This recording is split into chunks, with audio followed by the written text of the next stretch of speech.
Breaking news, Joel Pearl. Breaking news. I have some breaking news to share. This is exciting because normally I'm the one who breaks the news. What's going on? It's Wednesday afternoon, and this is Tim and Joel Call It in the Ring. Welcome. Very, very glad to hear it's afternoon and not morning, and that I've missed my appointment from earlier this morning. No, indeed. You are fine. You were there at that appointment. I was crushed it and everything. Tim, everything is good and hunky dory. And hello to our friends who are watching. Some of you are watching live with us. Thank you. Some of you are watching maybe after the fact here on youtube.com/Tim and Joel Pod, or some of you might even be in the audio realm. And if you're in the audio realm, let us know. Leave a 5-star review. If you're on Spotify and for some reason we're like your Spotify Wrapped best show top of 5 the year, podcasts. Top one podcast. Yeah. Take a screen cap. Tag us in there. Tag at Joel Pearl. Tag at Tim Stone P. Tag at Tim and Joel Pod. We want to know that you loved hearing our voices over the sounds of your favorite artists. We are now your favorite artists. Tim, we're somebody's favorite artists. Damn right we are. Not even surprised. And if we're your favorite artists, go ahead, toss a thumbs up on this video. And if you're here with us in the video live chat, go ahead, talk with us. We're here too. We'll say hello. We'll talk to you. We'll talk with you. Let me talk to you. Yeah. Leave a comment while you're here if you're watching us after the fact, and subscribe to the channel. Some of you have been so kind as to do so lately. We appreciate that. And Discord, it's free. There's a link in the video description. Get in on it. Come and join us. We love to see you. Love it. Where are your favorite? Yes. Someone's favorite artist. We did it. We got him. I think we are set like crazy, for I life. think. Yeah, we're perfect. Set for life. We got through a weekend. We talked on Sunday for an hour and a half, all about the AEW stuff, all about Smackdown. We did a lot of talking. We did a lot of talking about. That's what we do. We did a lot of talk and sniff, talk and sniff. It's like a scratch and sniff. Let's talk. We did. So for the backstage, people don't know this. The two of us we can see each other in full screen on the back end while that intro video is playing. What you didn't see was the two of us doing like shimmy magic fingers during the entire minute leading up to this. Jazz hands for Tim and Joel. It's hard to fit them in the frame. This is the best you can do. Jazz hands. Anyway, we're off the rails and it's a minute into the show. Have fun time stamping that, baby. Off the rails at 5:05. That's fine. I do it with timestamps. Tim, let's talk about it. Let's talk about professional styles of wrestling. Where do you want to start? Do you want to start with NXT? Do you want to talk about Raw? Do you want to preview Dynamite before we do anything else? What do you want to do? Whoa. You put the cart before the horse. Dynamite comes last, sir. That's what we do. Listen, I'm all for changing up our way of life. Let's preview Dynamite then. I'm gonna call you on your bullshit. You want to preview Dynamite first? Let's do it. We'll preview Dynamite to start because nothing else gets introduced for Dynamite until like 3 p.m. Eastern after they've already announced all the other stuff. Dynamite tonight. They're live in Atlanta. They're in Cody's hometown. You're not going to be able to tag him on Twitter because now he's given over his Twitter to the AEW Outreach thing. Yeah. So you don't know about what? How do you even do that? If you go to @Cody Rhodes on Twitter, it is now the account of the AEW Outreach team. He announced last week that he was going to hand over that account to them and all the followers that come with it. So for better or worse, this is an example of why social media is weird nonsense, because people do that. like someone did that for a food, like a food bank in our neighborhood, and it was just like, okay, like that's fine. It's nice. It's just odd. Like, it's just so odd that you can just give away an account and it has value now. Like, it's just. I had somebody, because I mentioned it on socials and I said it's not ideal. I understand that he means well by doing it. In Canada, as some may know, there are laws against putting people on mailing lists or contacting them without their consent. And this kind of falls into a gray area where it is that. Yeah. Agreed. Like, that's what it is. Like, it's this weird bait and switch. That's like, I mean, people should follow that account out of the kindness of their heart, maybe. I mean, I don't know what the AEW Outreach team does, but like probably nothing in Canada. So I don't know. Not yet. It's very much a community service oriented group. And like, listen, I'm not going to complain about what they do. Hell no. They do a lot of great work every city they go to. It's a great part of the new way of life, CSO, and just making things better as a giant corporate conglomerate, whatever. That's Yeah, it's fine. like private charity is fine given the world that we live in. Like I have Yes. no real qualms with that. So anyway, Cody has given up that account to the AEW outreach team. Again, I don't think it's malicious. I just come at it No, it's as just I come at it from a world of like, if we did this in Canada and you got caught, you can get fined under what is called CASL, CASL. You can look it up, and you get fined up. I think it's $10,000 for each offense. yeah. So again, not malicious, just something I think about when I see that he handed over at Cody Rhodes to that channel. I'm sure it's going to change again. People will make it. They'll make their choice whether or not they want to keep following the account, but it's there. Anyway, we're in Atlanta. It's the hometown of Cody Rhodes, and he's going to take on Andrade El Idolo in a Atlanta street fight. Tim, what is an Atlanta street fight? Nothing. What are we going to It's see? going to be, I don't, yeah, again, props about the city. I think we were discussing in the Discord. So like someone's getting hit with a can of Coca-Cola. Lemon pepper Tyler wings, Perry gonna hit someone. Oh, Tyler Perry. I'm like, fine with I don't that. know. I don't know what else. The TV show Atlanta is good. Is very good. Yeah. Who's Yeah. in that? What's his face from Community's in it? Donald Glover, Yeah, right? Donald Glover. Tremendous. Yeah, Tremendous stuff. artist. Multidisciplinary artist, Donald Glover. Bringing it back to wrestling. You know who else made a guest appearance in Atlanta? The former NXT wrestler and commentator, Percy Watson. Oh, that's nice. Yeah. If you remember him, he was the big black guy with the red glasses every week. Really nice guy. Don't think I watched when he was around. Yeah, well, have a Donald Glover joins the Nightmare family, just like Rosario Dawson did in New Jersey. It would be really hard for me to dislike that. I'm sure they'd find a way. So this is going to be a kind of a pivotal moment for Cody in this street fight at home. Does he get booed? Does he get cheered? How does the Atlanta crowd react to Cody Rhodes? I hope they cheer him in his hometown. I'm not that much of a jerk. Does he lose in his hometown? No, he goes over Andrade. Andrade got that pin last week. Yep. Versus Pac and the 8-man. Yep. That was so that he could get pinned again this week. There's another side of it too. When we get to the next match, you don't necessarily want both hometown guys who are wrestling on the card to lose in their hometown. Because the next match is the Americanson, Dragonson, Danielson, Bryanson, Danielson. He's going to take on, Bryanson, Danielson. He's going to take on Alan Angels, also known as Spy from the Dark Order, in his Bryan Danielson beats the shit out of every Dark Order member tour en route to cowboy shit. So Alan Angels at home. If he wins, the world explodes. But Cody Rhodes probably should win if Angels is going to lose. Your thoughts? Yeah, I like that's exactly how it's going to go down. Like, there's no shadow of a doubt that Bryan Danielson is going to beat number 5. Like, does he just go by Alan Angels now that he's like taking off the mask? So. I think it's Alan Angels, yeah. But okay. I'm just going to call him number 5 because it's indicative of where he sits on the roster in terms of Bryan Danielson. Oh, that's awful. It's true. Does 10 get involved because 10 is technically a Georgia native wrestler from Dark Order? Does Anna Jay get involved, also being from Georgia? Okay, you keep pitching. I don't know about Anna Jay. I'm just saying she keeps talking about being from Atlanta, from Georgia. Anyway. Yeah. We know what'll happen. We know Danielson is going to beat him. The question is how bad, and who will lose a tooth. Yeah, exactly. Well, they didn't announce 10 versus Danielson on Rampage, which is something someone had pitched to me that I thought was good. Yeah, because like Bryan Danielson has been wrestling non-stop. I'm surprised he's slowing up at all. So I wouldn't be surprised if next week when they do UBS Arena, because they're going to tape both Dynamite and Rampage just like they are this week, but because that's going to be a bigger show, they'll have Silver and Reynolds wrestle Danielson on both shows respectively. Yeah, and that'd be fine with me. And it's a good way to kind of bring this whole thing to a head, because if it's going to culminate at Winter is Coming with Danielson versus Hangman Page, then that's a good way to get us there by having a couple of those matches leading into the final, to the next week, I should say. Yeah.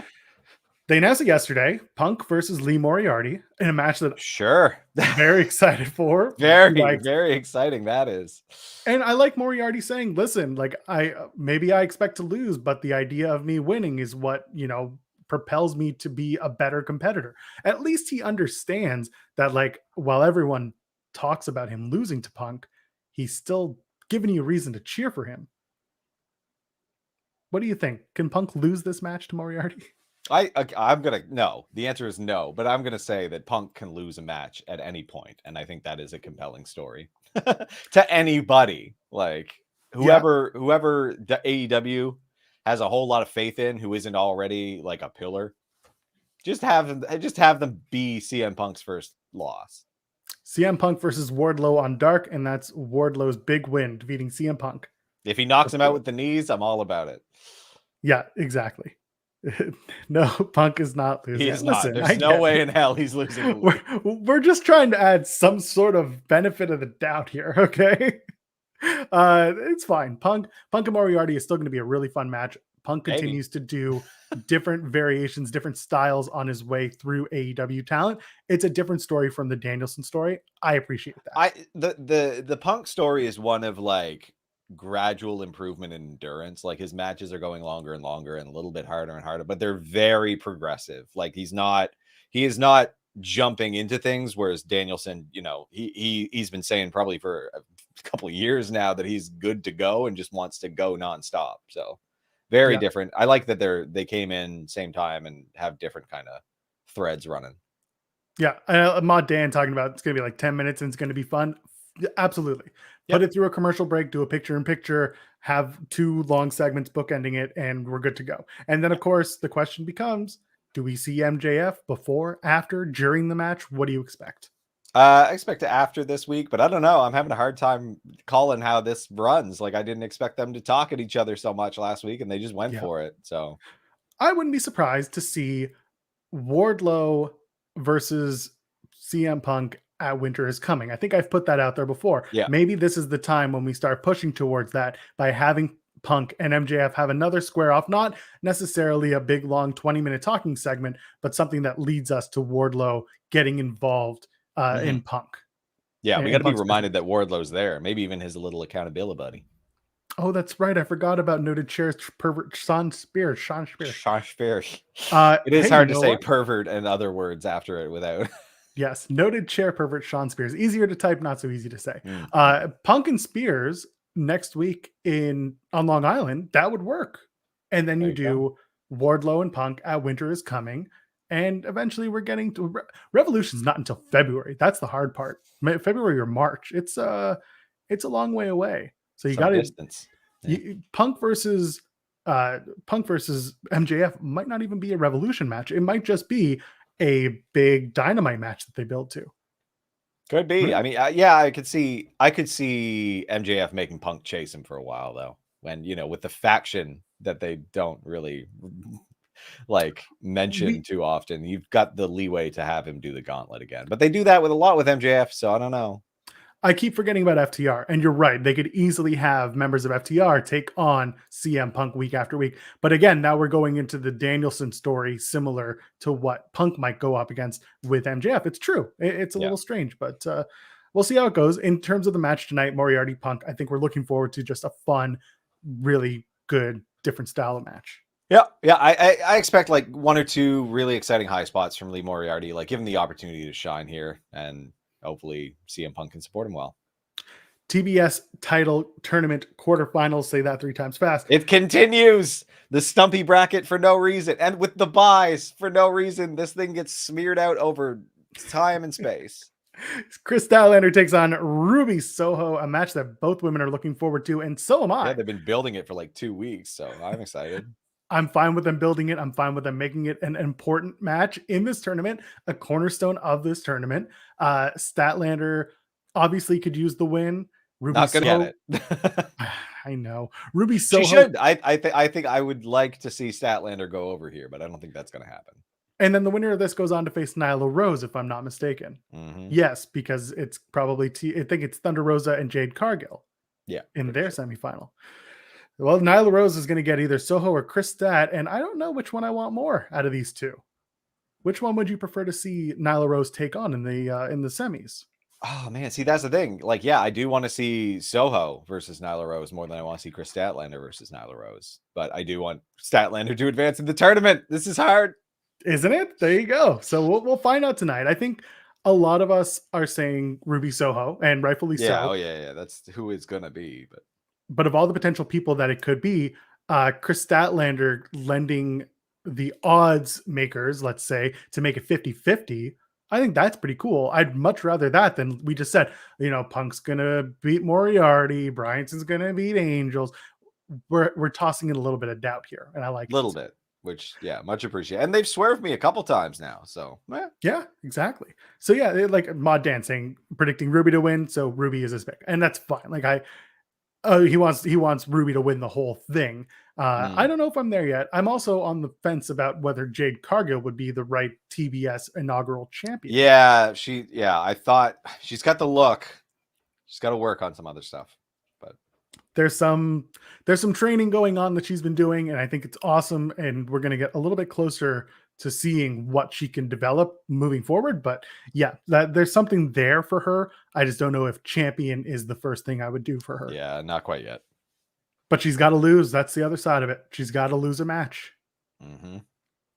Well, we're not going to be losers in the main event because Sting and Darby Allin, father and son, taking on father and son because they're going to take on the Gun Club. 2 N's, 2 B's.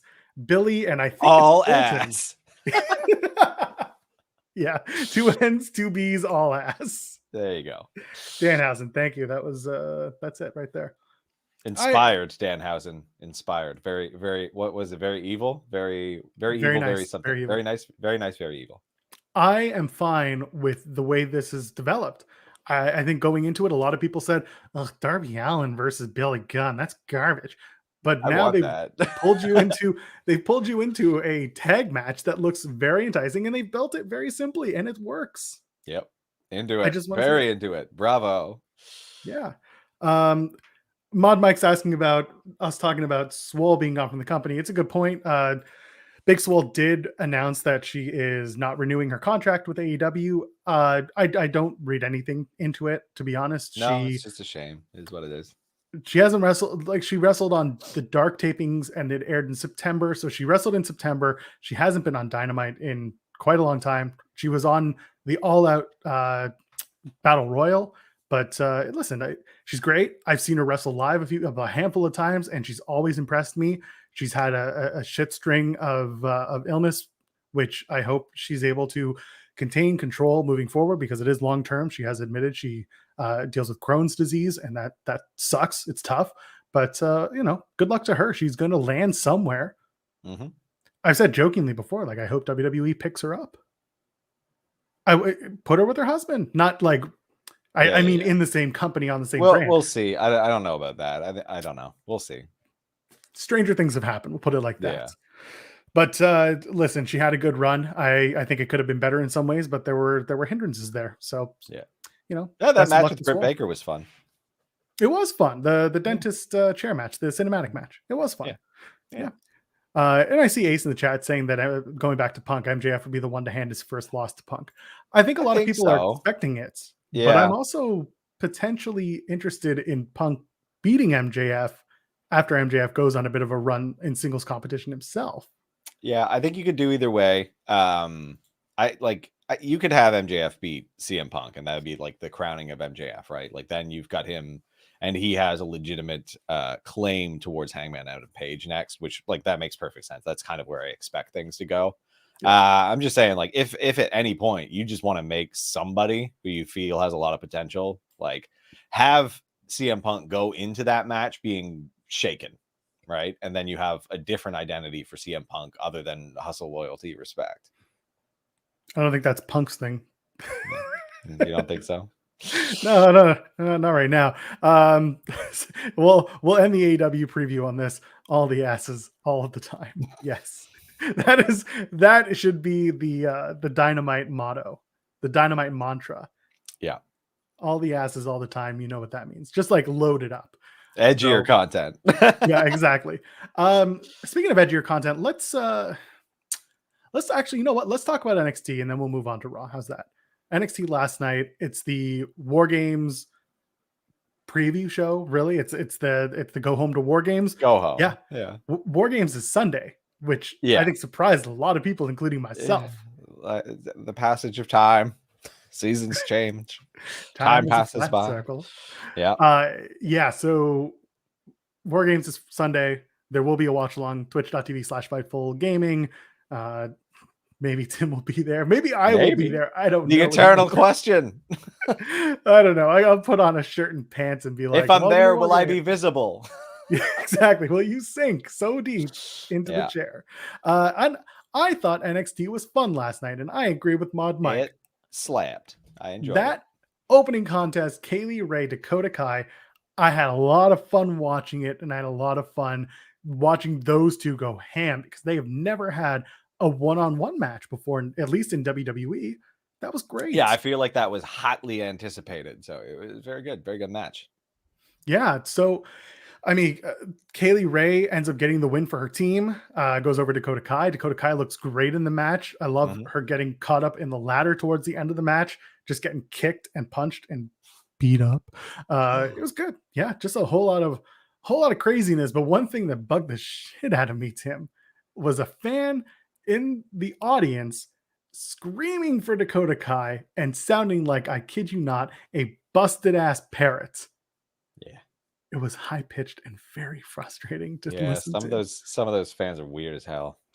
It's time to leave the CWC. Oh, that would be so good if they could not be there every week and have the same set of people. Because it's just like every single week they are too into it. Like it's unpleasant how into it they are. Like everything gets a holy shit chant. Everything like it's obnoxious. And like they're all like popping each other, and there's no like the amount that they were all behind Solo was weird to me. Like I was just like, okay, yeah, you're solidly behind this guy you've seen twice. Like I mean, listen, too much meta in that audience that I don't appreciate.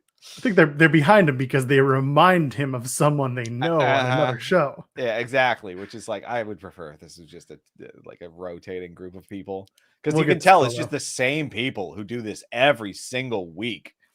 Yeah, it's true. And I do try to encourage my friends out in Florida, if they have a chance, go get tickets. It's also ironic that they want a younger audience and a younger demo, but do you know how they get their tickets out to people? They have you apply for it by joining a private Facebook group and emailing a WWE Corp account. Oh no, no one's gonna ew. They promote this is how you get it on their other socials on Instagram and so on and so forth. But like that's not no one's going to Facebook. No. Please, WWE, if anyone is watching, stop doing the Facebook only /email us way of doing it. Have a form to fill out. Have a form that's accessible. If you click a link on an Instagram story or on a TikTok account, I don't care. Just something that's not what you're doing right now. Form, lotto, done. Yeah, perfect. Have a lottery. I don't know if they have enough people to do a lottery. You need a few more. Anyway, grizzled young veterans are trying to break into a locker. I got lost in this segment because sensitive operation, and yeah, his English isn't always that tight. Like it's good. That was the joke. That was the joke for this whole thing, was that his English isn't good, which like this didn't go anywhere. And I guess we're gonna see Grizzly Young Vets versus Briggs and whatever the other country boy's name is. BJ Tim Jensen. Briggs and Jensen. Again, thank BJ. you for the mnemonic. I will remember from here on out. But yeah, the gag here was just, I don't know why. It didn't gel with me. I didn't like it. No. But I did enjoy Cameron Grimes. There we go. Thank you. Versus Andre Chase. I thought because they're doing hair versus hair this Sunday that we were going to see Andre Chase's long blonde-haired friend, who is also a PC recruit, get his hair cut. Yeah, I don't love that hair. They could have cut that hair. I would have been fine with that.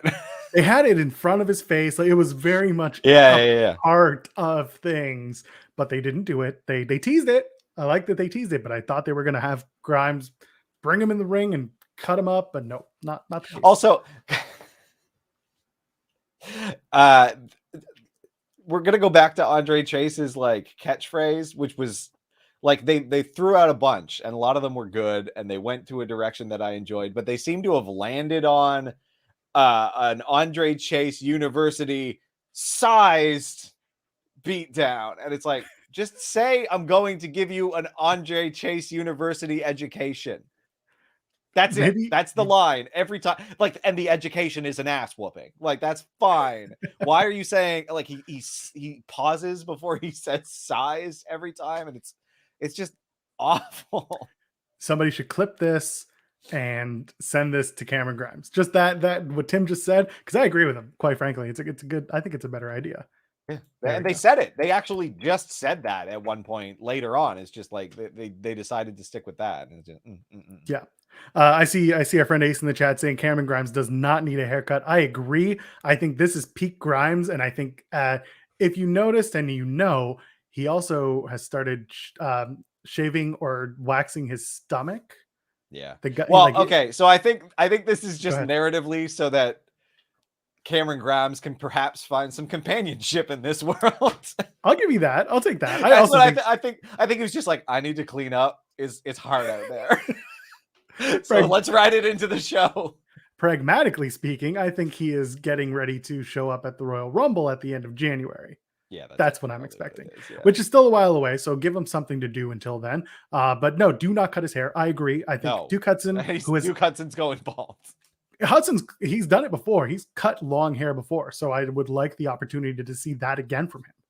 Yeah, I think he looks good now. I think it's a hair versus hair match where it's like, oh, I don't want either one of them to lose, but like that gives it some more stakes to me. You know, it's not like Kurt Angle losing his hair. It was like, okay. Kurt Angle losing his hair was perfect, though. It worked the best because he wanted to lose his hair. He was balding, and he also got to do the whole like wear the wrestling, not the mask, but the helmet with the ear cuffs, like Josh Alexander wears now, and wear a wig on top of it. Like, it was so perfect for a heel. No, it was great. It was great. It's just like he didn't have much hair to lose, so it was just right. Funny, well, Hudson can do the same thing, is what I'm getting at. Yeah, you can have Duke Hudson do the wig and make it be like, oh, I never lost my hair. There's something silly like that. That's fine by me. Anyway, fine. Idris Sanofi is coming to NXT. We'll get to that in a second. He has a match against Solo Sikoa. By the end of that, let's just get to the match now. Okay. So the match is good. Idris has been on NXT on 205 Live, but I don't think people really watch 205 Live all that much. No. But you know what? If 205 Live is now the beginning of a feeding ground to get onto NXT TV, I'm fine with that. That's how developing talent should go. There's less stress and less nerves going for a 205 Live match and watching that because A, it's taped, and two, the eyeballs are not there. Yeah, the expectations are very low. Whereas once we bring you up to NXT, now it's go time. It's put up or shut up. Idris obviously has surpassed that expectation. So did Tiffany Stratton. We saw another promo from her last night, and so did Draco Anthony. I think is his name. Yes. So he's another guy who's been on 205. So I like that they're starting to use 205 as that springboard instead of what it was before, which was we're going to put you on 205 and then we're going to release you in 3 weeks, which sucked. Like, they should probably rename it, but yeah, they should. I agree with you. There's got to be a better, like, call it proving ground. Call it proving ground. Call it something. Proving ground is fine. Yeah. Either way, Idris and Sikoa have their match. It's a good match. Before that, we had Boa show up and have his like speaking froth at the mouth in front of Solo. Yeah. So he's speaking Chinese or speaking Mandarin, and he's not speaking well. Like he's clearly got a problem. He said it before. He knows he's becoming the new Mei Ying character. Like he knows it's happening. He knows it's thing, but he can't control it. So this is him not controlling it. Compelling. What a compelling narrative this is. So Sting Boa comes out. Sting Boa tries to take out both men, and I said earlier. No. Because the leap of faith we're going is he's uncomfortable in front of Solo Sikoa, and then Solo goes out to do his match. Meanwhile, Bo is just like, oh, I got to do my makeup, and then he runs and he does his makeup, and then he goes out and kicks his ass, or tries to kick his ass. Doesn't accomplish much, but all I'm saying, out of all of this, Sikoa and Idris should be a tag team, and they will absolutely dominate NXT. During the Idris promo, I was like, they're going to pair him up with Solo. Like, he's going to be a tag team. So they're going to fight tonight, but it's going to end with respect. And I'd sure love enough, that. it did. I don't know that it was a great showing. What I watched with Idris was like green, real green. So we'll see. I don't know. Might have just been no chemistry for this. Also, did the Marines tell him he can accomplish nothing more? Because that's what that made it sound like. His promo made it sound like when he left the Marines, they negged him. Hey man, Tiffany Stratton said that all she wants to be in her life is an NXT superstar, and I said, "Lady, you don't know how much that gig pays because it does not pay well." She doesn't need the money. She That's has true. daddy, who is almost certainly now a sugar daddy, based off of the fact that the commentary pointed it out. I think you are on the right track with that. Sugar Daddy Regal. Edgier content. Please don't let it be Regal. It's good. Actually, you know what? Please let it be Regal. That sounds so good. They announced the WarGames ladder match for the men, the advantage match, and they announced that it was going to be Johnny Gargano and it's going to be Braun Breaker. Did it surprise you that Braun Breaker got the spot over all the other options? It could have been Tony D'Angelo. It could have been Carmelo Hayes. It could have been someone else. I'm forgetting. Grayson Waller. It could not have been Grayson Waller. That's why I forgot his name. Yeah. I thought it was going to be Mello. I thought Mello was going to be the guy. Braun Breaker is still the face of new NXT. Like that. Yes. That seems very clear to me. Yeah. It could have been Carmelo Hayes. What they did do for him this week is give him variation. He didn't just say the one catchphrase. They've got some other stuff that they mixed in this week, which was good. Really like that. They did a really good job of building up the match. I think the other guys weren't having a great time doing the promo, but then Tony D comes in and he absolutely owns it. Yeah, he crushed it. He does. It's the one thing I wanted. So we'll get to that match a little bit later. Gargano calling Braun Breaker Big Bad Booty Nephew. Clearly not a line of the night. Tremendous. Everyone liked it. Yeah. So they're doing the ladder match. That's going to be later in the night. But first, we got to get to MSK in the car. GPS calls him a dipshit, as he should. It's now MSK versus GPS. That is the new feud for MSK. It's fine by me. But they finally get to the shaman, a cloud of smoke, and they say, "It's him." Next week. It's X-Pac. You think it's X-Pac? I think it's X-Pac. I don't know. Again, it has to be a tag team guy, right? So it's got to be X-Pac. If it's X-Pac, all I want to see is that the cloud of smoke dissipates and they pan up. But as they pan up from his feet, you see he always has his dog in a harness in front of him. It just pans up and it's the dog and then him. That does sound funny as hell and very on point for MSK. So I would be fine with that. That sounds excellent. What type of dog is it? Is it a... You go look her up. I think her name's Lucy, and she was a rescue, and like she had been attacked. It's actually a really sweet story. He saved her. She saved him. Type of story. It's really nice. But yeah, if you see the dog, it's got some deformities from an attack. So like I think her tongue hangs out and stuff like that. But she is just the sweetest thing, and like he loves her unconditionally. But I want to see the shaman isn't X-Pac. It's actually the dog. That's where I want to go. Okay, I guess. Oh, that's so cute. I have to have a mea culpa moment, friends. Oh, you're apologizing. I'm not apologizing. I'm just putting the bit on hold for 2 weeks. What? Look, friends, I know I told you all for 2 weeks that Kyle O'Reilly and Van Wagner. Oh yeah, you're very wrong. We're gonna lose this match against Legado del Fantasma, and Kyle O'Reilly was gonna take the pin, hop in his car, and drive to Duluth, Georgia for tonight's Dynamite. Nope, that's not what they did. It ain't happening. He won. O'Reilly and Wagner are going to be at WarGames. They're going to face the team of Imperium. Fine by me. I really wish Legado had won. I think we're starting to set up a story for Legado del Fantasma where Zion Quinn takes over Legado del Fantasma and outs, as I should say, Santos Escobar, because they're starting to call Legado del Fantasma just Legado. Oh. They're getting rid of the Del Fantasma, and it's not like an LDF thing. I feel like they're just starting to give Zion Quinn this group, and it's going to be Zion Quinn and Elektra Lopez with Raul Mendoza and Joaquin Wilde. They're two children. Kind of, yeah. It's going to be like The Way, but much weirder. Yeah, I don't. Okay. Meh. Back to the tag match. O'Reilly and Van Wagner somehow get the win, but I like the way they win because they try to do a mixed up no tag thing with Wagner, where Wagner's distracting the referee inadvertently because someone had tagged him, by which I mean punched him. And then he gets in the ring, and as he's trying to get out of the ring, he goes and low bridges Wild, I think. Oh no, he low bridges Mendoza. Yeah. And then they do the high-low, and then Wild gets pinned by O'Reilly.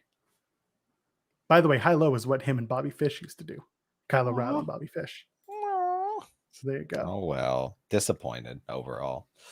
It feels like they'll do a double turn. It would be Zion Quinn turns heel, Santos Escobar's face. Just going back to that. And I like that idea better. Let's keep going. Yeah.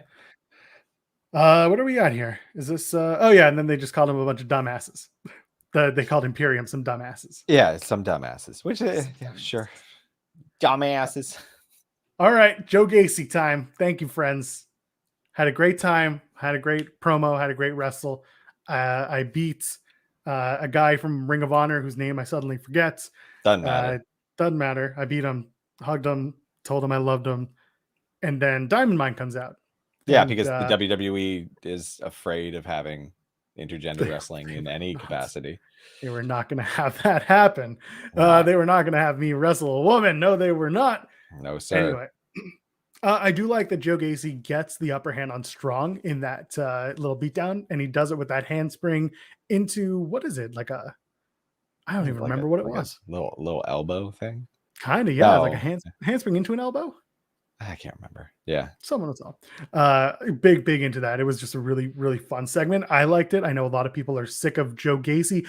I always ask the question, are you sick of Joe Gacy or are you sick of the character Joe Gacy is portraying? Because the two are very different.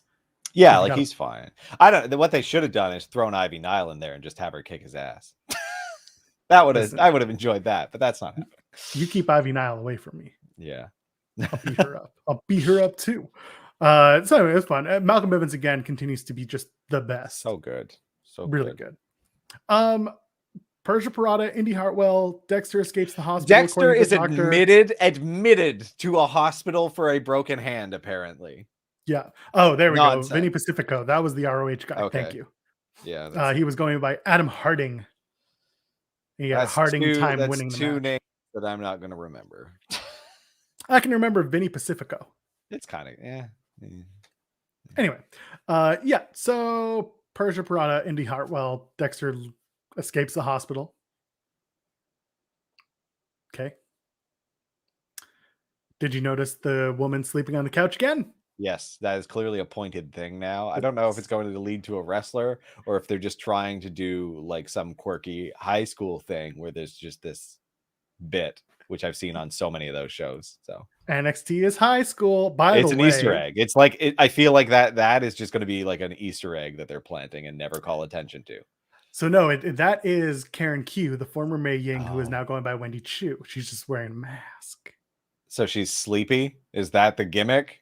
I think the story might be that she's narcoleptic. And if she's a narcoleptic wrestler, oh boy. Yeah, I don't know if I want that. I feel like they've done that before. Have they not? I don't know. Maybe she's going to be like, I feel like I'm waking up after 2,000 years of not being in my own body. And they draw attention to the Mei Ying. It's going to just be where you fall on people and, well, I don't know. That only works if you're big. Yeah. Perfect. She goes, her top rope move is like the top rope flop. She's going to be like, and then fall asleep and land on top of them and get the win. NXT champion. Yes. Snorlax gimmick. Perfect. That's how that works a lot better with a bigger person. But anyway. Yeah. Kleptomaniacs and narcoleptics. That's NXT. That's right. Mod Dan has got the right idea. And then we get to the main event. Main event is Johnny Gargano and Braun Breaker. WarGames ladder match, advantage match, whatever you want to call it. Breaker gets the win.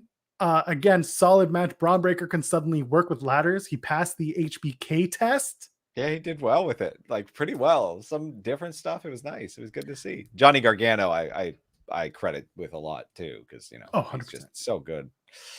The Frankenbreaker from the top rope from Braun Breaker. Big fan of that. If they got to stop calling it Frankensteiner, just call it a Frankenbreaker and let us all laugh because people are still getting all upset over Braun Breaker. It's not his name. He's obviously a Steiner. Yeah, it's like, yeah. I mean, you're not. I don't know. You're not wrong, but who cares? It's not gonna happen now. Give up. Like The biggest move on. mistake. The biggest mistake Braun Breaker made was changing his name on socials to Rex Steiner, knowing that wrestling fans were going to be like, "Oh, that's the perfect name," and now it's not. Let me tell you why I would be. I'm perfectly fine with Braun Breaker as the name. If the rumors are true, or at least the conversations people are having, and we get to the Royal Rumble, Tim, one name that we could see return to WWE who was released during the pandemic. Can you take a guess of what that guy's name is? It's very big. He used to have a really long beard, bald, freight train. Braun Strowman. Yeah. Vince ain't gonna have two he's Brauns. He licks a big WWE boot. He does. So I would not be surprised to see him come back. He's WWE born and raised. Yeah, Braun like Strowman, he is Adam very, Scher, but very loyal. Yeah. Yeah. Listen, if you're gonna bring him back, pay him a little bit less. I'm sure he'll take it. He's had a year off to recoup from whatever he had to recoup from. So I could see him coming back.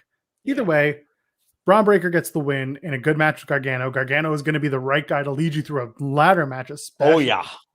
So they did everything. They did all the moves. And again, they're building up Braun Breaker to be big. We're getting into WarGames. We'll do our predictions on Sunday since the show is Sunday night.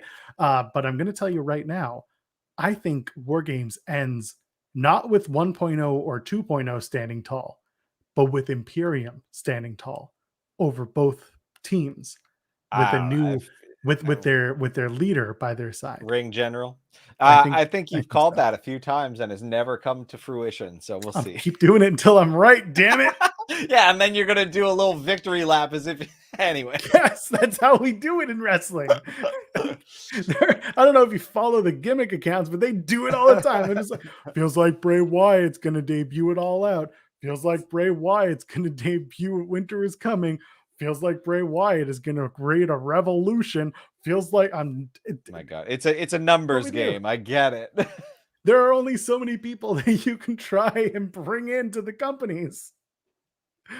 So yeah, I think Imperium stands tall with Walter in the cage, and then we wreak havoc as Imperium. Fine by me. Don't bring his name into this, Dan. I'm not bringing this up onto the screen, but yes, it is that too. Let's talk about Raw. Raw was again very polarizing. Some people loved it, some people hated it. It's the same amount of hours it is every week. Yeah. I'm gonna make a suggestion to the friends, especially with Raw, because I did this past week. I had a friend visiting from out of town. We had a lovely dinner, did not watch wrestling live. Do yourself a favor. Don't watch wrestling live. Don't watch wrestling. Yeah, like either don't watch it live or don't watch it while you're on Twitter. Do it with us. Do it in our Discord. There's a link in the description of the videos that we post. We're pretty positive about what's going on Raw because listen, not everything's great. Man, we're very open about that. But give yourselves that space to not hate everything that everyone else is hating. Because if you really listen, there are some really cool things that happen in wrestling. And it's not just in the one company or the two companies that people say you got to watch. That's just my opinion. It's all subjective. But I think that, Oh, actually, sorry, I'm going to go back to NXT. Timothy Thatcher comes back, joins Imperium. There's your fourth man for Imperium to beat down. Robert Stone manages them. Boom. Sorry, we went serious about wrestling and then we went back to what we normally do. But my point is, friends, I watched Raw after the fact. I know Tim did and normally does. I always watch it after the fact. I can't. I tune in for here and there if I don't have something going on Monday, but I almost always do at some point within the 3 hours it runs. And that's always the big thing. Is that 3 hours is a long ass time to sit and watch Raw with commercials. I get it. Edited, it's like 2:10. So much. Yep. And you can get, you can go through it with the highlight packages, the review packages. I think it's true. Again, some people don't want to watch Raw live and I understand why completely. But if you keep up with the packages, I say don't put all your money or all your attention to the reviews. No, because here's what you do. You watch SmackDown on Friday and you wait for that 15-minute time fill where they recap Raw. Boom. You've watched Raw. yeah. Although they'll probably miss some of the best lines because no one pulls out all the good stuff. There's like usually a good one-liner or two from people that just doesn't get picked up. And sometimes that's why you have to commit to the 3 hours just to catch those 1 or 2 lines, but you got to make a decision whether or not that's actually worth it to you. It's not. So this week, Raw opens with Seth Rollins coming out, and he announces, he says, "I've got a He's got breaking news because 2 shows needed to begin that way. Why not?" So the breaking news. He did a good job with it at least. I got a secret. And he says at day 1 in Atlanta, Georgia, the site of tonight's Dynamite, which is not really true because Dynamite's in Duluth. Anyway, not important. It's gonna be Seth Rollins versus Big E for the WWE title. For now, that's what they're announcing. That's what Seth says is happening at day 1 in Atlanta. Big fan. And then out comes Finn Balor, and Finn Balor's pissed. Yeah, because he's got to eat another L, and he knows it. Oh, but he has a good showing against Seth Rollins. They ring the bell. He's talented. Yeah, exactly. They do a good match, good like sub 10-minute match, and Seth Rollins gets the win because he's going on to day 1 to have that match against Big E. For now. And then Becky comes out. Yep. We're going to talk about it. Well, first off, they do the Becky comes to the ring. They go to commercial and they show things. We can lump all the Austin Theory, Vince McMahon stuff together. How's that? Yeah, we'll talk about that all at once. Yeah, that makes a lot more sense to me. I don't feel like going back and forth. Yeah, Becky Lynch and Liv Morgan have their face-to-face. They talk about a lot of things. Friends, a lot of things. They talked about, first of all, I like Becky saying, "I've given you your first contract signing. Congratulations." Calls Sonya Deville Tonya, which I thought it was hilarious. Again, does a lot of the Becky stuff to turn the crowd, and that's fine. Does a good job there. Yeah. And then Liv interrupts and tells her to shut up and start, saying, "I'm not a big blubbery mess." Basically, this whole storyline is becoming who's crying more. Yeah.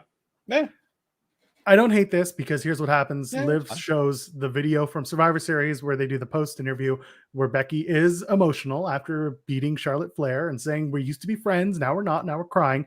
And so the story becomes about friendship and losing friends. And the story becomes about crying as a result of that. And Liv last week, when confronted by Becky, she said, "Are you going to cry? Are you going to cry? Oh, you're going to cry. You're going to cry." And then Liv punches her. She's upset. She's emotional.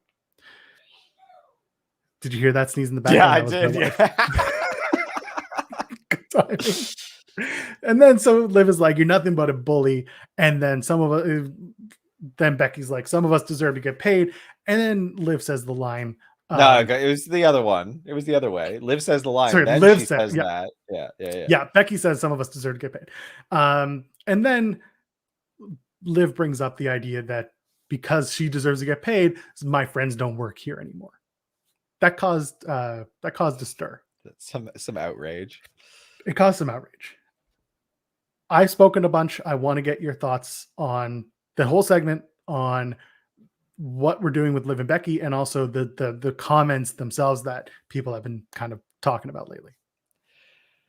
This is the thumbnail, right? This is what we put up today. It was yes. Is WWE Tone Deaf? Have they gone too far? Are they tone deaf?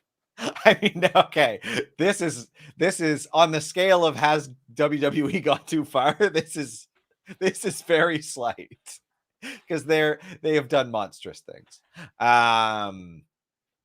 Yeah, I don't know what they're edgelords. Like that's what WWE is, and it's like kind of gross a lot of the time. They've always been kind of annoying. I don't know. This isn't surprising. Is it insensitive? Yeah. Do I care? No, because I'm watching this stuff anyway, and I have been anyway. Like, I'm taking the good with the bad. There's a lot of bad in wrestling. There always has been. There's stuff I very much disagree with, but like, I can also tolerate it and still like walk away from it and being like, that was shit. But like, it's not the end of the world. Like, and frankly, in this one, like, whatever. Like, what frustrates me more about this is that they never acknowledge the releases in programming, and they just kind of broke the fourth wall with this one. Like, if they had like at least acknowledged it before, it would make more sense narratively, because they just don't address it narratively, which that grates me more than this. Like, I get that it's insensitive, but like, Ruby Soho's doing just fine. So yeah, it is what it is. Like, this matchup also is completely uninteresting to me, and it made it a little bit more interesting by adding some emotional thing to it. Like, so I get why they might have been willing to just cross the line. Not that there's anything stopping WWE from crossing damn near any lines, because they're not great people running it. Not like no one in WWE that, like, as Bix has pointed out many times this week, they willingly hired a certain sex pest from Fox. So like, I don't know what to tell you. Like, if you want to be morally okay with watching the company, like, just stop watching WWE. I agree with you. Mod Dan says it's the same company that said Eddie's in hell.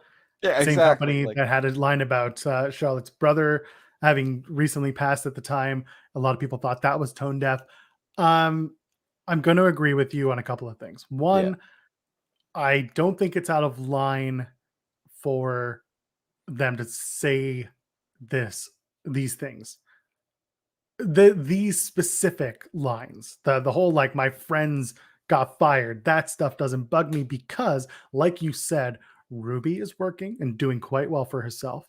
yeah, Sarah is currently being a mother, owning a yeah. Didn't she business and retire? thriving. Yeah, I don't know if she's retired, but she's certainly not actively booking or taking bookings. She was at All Out to be there for her friend's debut, but she's very happy being a mother, and her husband still works for the company too. It's entirely possible that he didn't know, and he's like, that kind of sucked.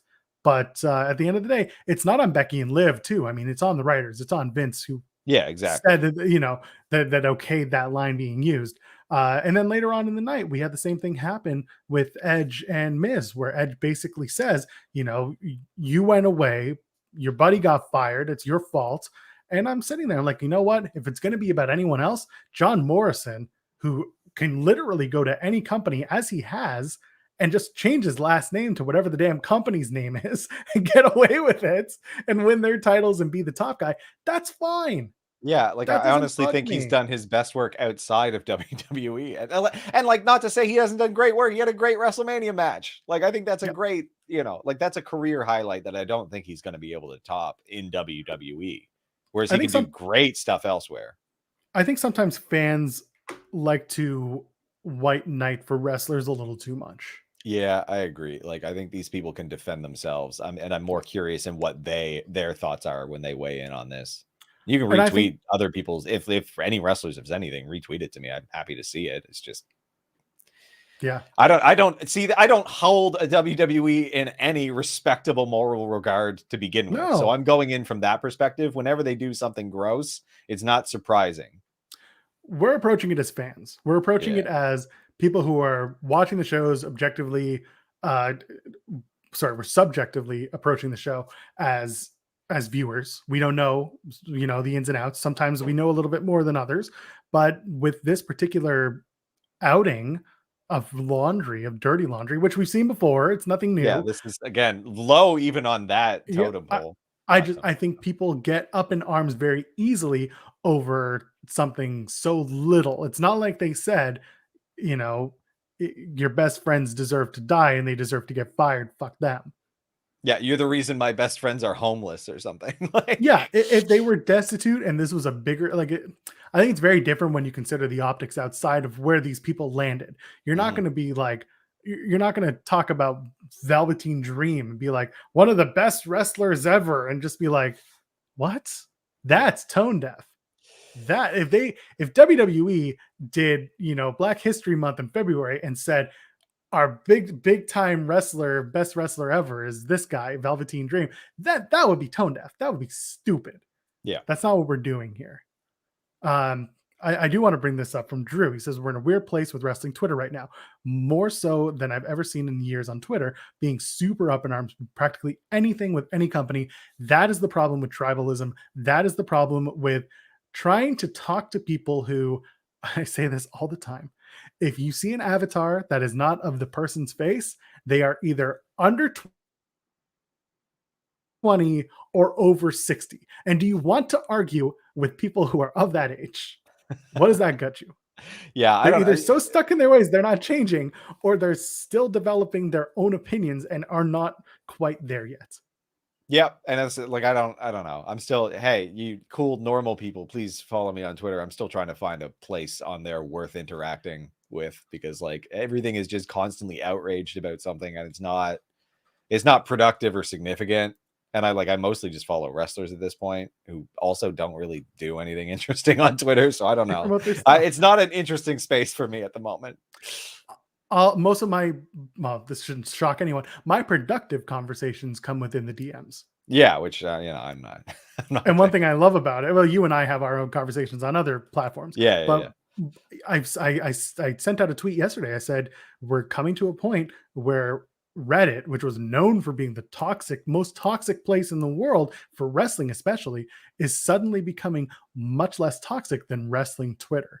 yeah. And Like then that's I where I joked, read stuff mostly is on Reddit. Like, yeah, and I joked underneath, I'm like, some blue tick's gonna get a hold of this, a verified account's gonna get a hold of this, retweet it, and then someone's gonna post it on Reddit, and it's gonna come with comments saying, "We did it, Reddit!" And then it happened because, of course, Sean Ross Sapp gets a hold of it, and so does Robbie Fox from Barstool, and I'm just like, it's happening. honestly, like most of like Squared Circle now is people taking stories broken by SRS and like having decent conversations about them rather than just screaming toxicity at each other. So Right. it's And been a it's shift. crazy. It has, because when I go onto Reddit and I see something that Sean's tweeted or Dave's tweeted, whatever it is, the commentary and just the content on the Reddit posts are so much better than Yeah. those on the Twitter posts. Just don't sort by controversial, and it's actually pretty decent. Like, And I look at Squared Circle by new. Like, I am that crazy person. And sometimes I do it because it's hilarious. Sometimes yeah, people are just like, everyone's getting buried and I hate them. And I'm like, okay, fine. top That's only, just, baby. that's comedic to me. Yeah. And then sometimes you get the kayfabe accounts that are hilarious, and they're like, they do every post in kayfabe, and it's shout out RB_Reigns if you're that guy watching, or girl, or Yeah. whoever. That is a great account, and that is one to follow on Reddit, not on Twitter. But yes, the point is, wrestling Twitter and just wrestling Twitter in general tends to blow up easily over a couple of words that maybe don't, spike their fancy. Yeah. So that was the Becky and Liv promo from Monday Night Raw, as we just spent a long time on it. Riddle and Randy. Cute. If I gave you a wig, would you wear it? Yeah. I mean, Oh, you would? I'm fun. Randy's not fun. That's true. Sorry, Randy. I like the shirt. I do like the Hey Randy shirt. It's I have bordering on zero- IP infringement, but that's fine. So a company's so protective of its own IP. I have no friends who are named Randy, so I can't wear that shirt, Yeah. but I like it. Then they team up for the Raw Tag Team titles to go against Dolph Ziggler, Robert Roode. Good little match, over 10 minutes. Yep. Fine. Fine. We got to Good be getting stuff. to It the was point. cute. Liked it. We have to be getting to the point where Orton and Riddle are going to break up, right? No. Still think it's a Mania match. I still do. Yeah, Mania for sure. We're getting I know they're not going to tell a long ass story. I get it. No, but it's still like but would you put a title on the line for it, or would you just make it a one-on-one match? One-on-one. Maybe the US title. No, you keep that on Damian Priest, damn it. I'm starting to have a little bit of problem with Damian Priest. We'll get into that. It's not his fault. KO is like, hey, by the way, got any more jokes? I got one. I'm going to be in the match, a triple threat match. If I beat Big E tonight, I'm in the triple threat match. I love it. I love that Seth and KO are just at each other and just bickering at each other. It's very funny, very fun. Good through thread. Loved it. Yeah. And then, of course, Seth asks Adam Pearce, Sonya Deville, like, what the hell is this? This is garbage. I hate it. Edge comes out. Edge and Miz have their promo. I love that Maurice is back. This was a big surprise. Honestly, I didn't even think about that. I didn't even think about it. I popped. I was like, what? The Miz? I also want to see this feud. I'm very excited about this. So again, polarizing reaction. Some people really want it. Some people don't. They're wrong. I'm correct. Oh, I agree. Listen, I agree. Whenever I see Maurice with Miz, I know that it's going to be an excellent feud because those two together play off each other perfectly. Maurice has some sort of There's something about her when she does her promo, when she gives her promo, that's so different because it's not her first language. It's a No, I good know. thing. And I'm saying it's a good it's thing. charming. It works. Yeah, it really does work for her. Yeah.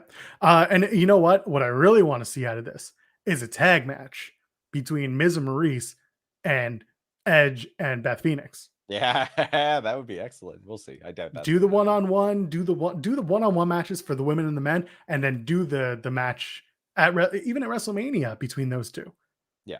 Yeah. and have it end with I don't know, Edge and Beth getting a divorce, because last time Miz and Maurice were in the ring together versus someone at WrestleMania, it turned into a proposal spot. Oh yeah. Oof. I don't want Edge and Beth to get divorced. I don't want that ever. No. They're too sweet. Yeah. Like, not this, but like they're very sweet. Never that. Not that. Anyway, again, very good, very long, very perfect promo for Edge to come back to, and it wasn't Edge cutting in it, just very Yeah. good. Yeah, like the ripping on him for the Dancing with the Stars stuff was good. Loved it. Oh, what wasn't I just didn't like Edge. about it, was them awkwardly cutting to the Dancing with the Stars recap package. Right. Awful. Like I was like, yes, oh, and you've ruined it immediately. That was frustrating. Thankfully, they brought it back when they, came back to the actual wrestling people. But yeah, that was awkward and awful.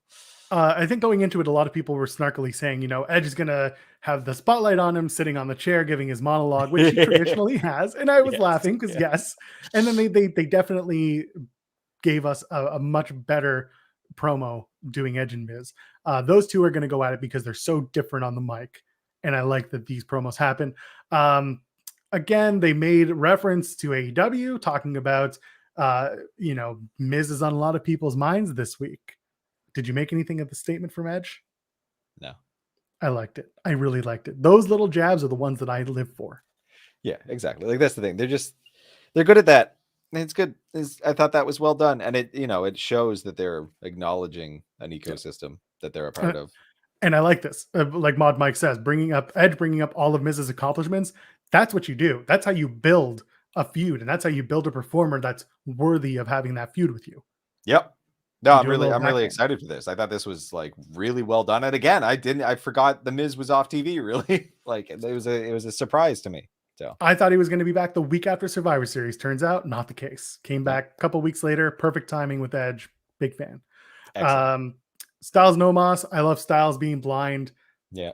I remind people again, because I had some people being like, AJ Styles is being misused. They hate him.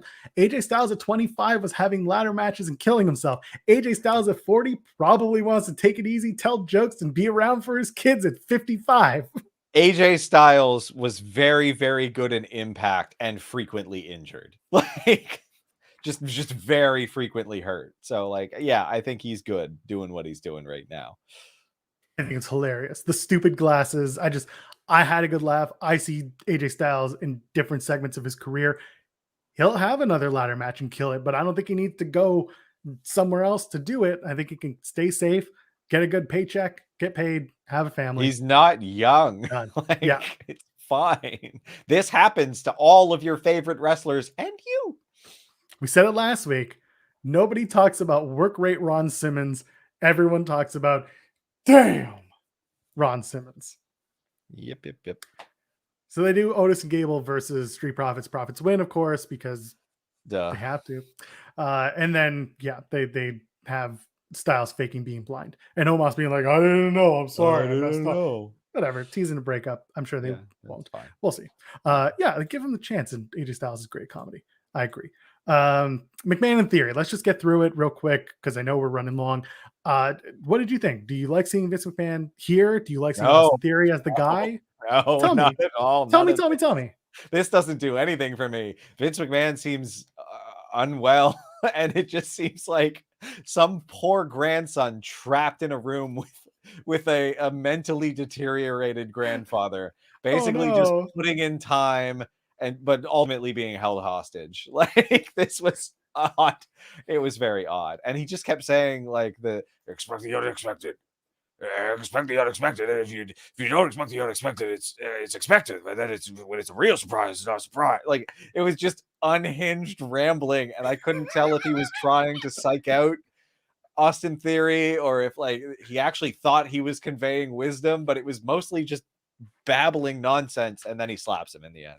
Which is perfect. Now, let me tell you why I like it. It's silly, it's stupid, all the things you said. And here's the other thing. Going back to when you watch segments versus when you pay attention to the full product, there's so much wrestling on TV. I get that. And Yeah. because I have a lot of time on my hands and I watch a lot of it, and I missed this week's coincidentally, but Shane McMahon was on the bump last week. He showed up. He showed up at random on the bump last week to give a hug to the Godfather. Tim, that was not random. Oh, okay. Austin Theory, Vince McMahon being on the same room doing the same shtick is basically Vince saying, I had a son once. Tell you this much. They're building Tim, to a WrestleMania match, Vince McMahon versus Shane McMahon again. No, we're building to Shane and Austin Theory. Oh, Shane McMahon at 50-something gonna shatter everything inside of him once again for our benefit. And it's all for Vince's love. I'm telling you, man, it's going to be, it's Shane and Austin Theory is going to be the match. It's not, I don't think it's 100% yet, but I'm telling you, Shane is going to be back for Mania season. I'm here for that. I'm here to watch an old father harm himself for no good reason. He's here for your Tim's Vince impersonation. It's better than mine. I'm gonna stretch my neck down a lot. Hold on. Yeah. I'm so fine with it. So that was Vince and Austin Theory. Damian Priest, Apollo Crews. I really don't have anything to add. The only reason I say I'm done with done with Damian Priest is because I don't like him having the same match every week now. Where he gets because they don't know what to do with him, because they have no ideas for reasons unclear. Like, I don't know why it's so difficult to come up with ideas when it isn't your entire damn job. Like, and you've done all of the work, presumably leading up to you being a television writer, and you can't come up with ideas, or the old man rambling to a young man in the corner doesn't approve of them. Like, I don't know. I don't know why Damian Priest can't do anything. There's all of the bits are there. Put it together. Yeah, very strange. Don't know what we're going to do, but Priest is probably going to lose that title sooner than later. And I hope that they don't just shove him off to the side from that. Yeah, this is, I don't know. There's nothing, like, you got to do more than just be like, oh, he gets mad. Like, he's not the Hulk. Like, I don't care. Rey and Dominic Mysterio get a win, I think, because they had to get it back, I guess, after the. I guess it's going to be the turn is going to happen at the Rumble, like you said. It's because someone is just bigger than the other. Someone's bigger than Rey, so toss him over the top rope, and that's how you do it. Someone's slightly bigger than Rey. Cedric Alexander and Shelton Benjamin. Do you think they're going to turn face along with Bobby Lashley, who seems to have turned face with that promo that they showed again? No, I think they're being left behind again. I hope not. I hope you're wrong. I hope not too, but I think that's what's happening. Like, they keep force feeding us this Bobby Lashley promo, so. Fair. 10-woman tag. You like him. You like him now. You like him. He's a nice man. He's a nice boy who worked hard. Now like him. Like, that's where we're at with Bobby Lashley. And it's like, I get it. I'm on board. Just stop showing me the same things. Like, no more of his face. No more, please. Stop with his face. More. He's a giant thumb. I'm fine with it, please. I love Bobby Lashley. Yeah. The 10-woman tag. That's what came out of that promo with Becky and Liv, by the way. 10-woman tag. Liv Morgan, Bianca Belair, Rhea Ripley, Nikki Ash, and Dana Brooke. 24/7 You just champion. can't get enough Survivor Series, can you, WWE Universe? Never. Took on Team Becky, Becky Lynch, Doudrop, Queen Zelina, Tamina, thank you, and Carmella. Tamina there to take the pin from Liv Morgan. Liv Morgan there to look good. Dana Brooke, by the way, absolutely having a great showing. I was happy to see that. She's doing well. Apparently the match was very well received by people in the back. So yeah, I'm glad. I'm also glad she's murdered the 24/7 division. It's excellent. Yay. Doudrop. Sorry, Bobby Lashley. He just loves his sister. Damn it. She loves him so much. That was the worst. That was the worst part about face Bobby. We'll never talk about his sisters again. Sorry, going back to the 5-on-5. Yeah, the match was absolutely for Liv to get a shine, but I think Dana Brooke did a lot of really cool stuff to get herself noticed. Dewdrop Yeah, and Bianca yeah. Do you Belair. think who do you think stood out more in ring in this? Dewdrop. Bianca Belair. Yeah. When they have Bianca Belair hit a KOD on Dewdrop, that's going to reset all feelings about Bianca Belair being a flop or being like buried. That's going to be Copies. the moment that people are going to say like, oh, there it is. Like they're going to love that. Yeah. For sure. Yeah. And then Becky and Liv have a face off after the match and beat each other up, and it's fine. Yeah, they try. They sure try. I think Liv's kind of sloppy. I didn't think it was well done. It's fine. Becky and Liv is next week, so we'll talk about that match then. Yeah. And then we're getting to the main event, Big E, Kevin Owens. The match isn't even about Big E and Kevin Owens. It's about how can KO get himself into this match and be a triple threat at day one. I loved it. The match was good. The match itself was good. I love Kevin Owens going over to Seth Rollins and just getting in his face the entire time. Just like ruffling his hair, and he's like, I really enjoyed it. Called it. Yep. Like they're screwing Seth out of it. This is like someone in the comments, I think it was Mod Dan, mentioned earlier, like this is how you do heel versus heel. Like they're both snakes just snaking each other. Like I thought it makes a ton of sense. Seth Rollins gets screwed. It sets up now 2 months of programming, which works for me because I do really want to see that triple threat. So yeah. And I do want to see it too. And it's going to be a really good match at day one. KO, Big E, Seth Rollins. I'm looking forward to that show now. Like yeah, they have time to build it. They have a month now to get us there, literally from today, a month. So we're going to enjoy that. And that was the build. That was Raw. And again, a good episode of Raw, in my opinion. If you don't watch all 3 hours with the commercials, give yourself the ability to skip past a lot. Cause like, man, just even putting commercials in my brain for that long, and there are so many commercials, like I can't. I just get angry no matter what's on the wrestling. So I beg all of you who are watching, listening, whatever it is, if you watch or listen to other review shows, don't just go by what we're saying. We are giving our opinions on the show. Yeah, this is our opinions don't matter versus your own enjoyment. Don't force yourself to enjoy it. Go and try it for yourself and get out there and see if you like it yourself. Tim, we ran long. We should probably get out of here, shouldn't we? Yeah, let's go. Tim, do the thing. TIMBSTONEP, Twitter, Instagram. Show us at Tim and Joel Pod. I'm not going to spell it out for you. Just go ahead. TimandJoelPod.com. Yeah, learn how to spell. Yeah, there you go. Wrestling Twitter. Learn how to spell, damn it. Toss us a thumbs up here on the video. Leave us a comment if you're watching after the fact. We appreciate everyone who comes, joins us live, watches after the fact, boosts our ratings maybe by sharing the video on their socials. I love you all for that. Subscribe to the channel. We had a few people join us this past week, which I appreciate you all. And our Discord, that's free as well. Come and join us. Link in the video description. We're positive folks most of the time. We like what we like. We talk about it. We hope you'll talk about it with us.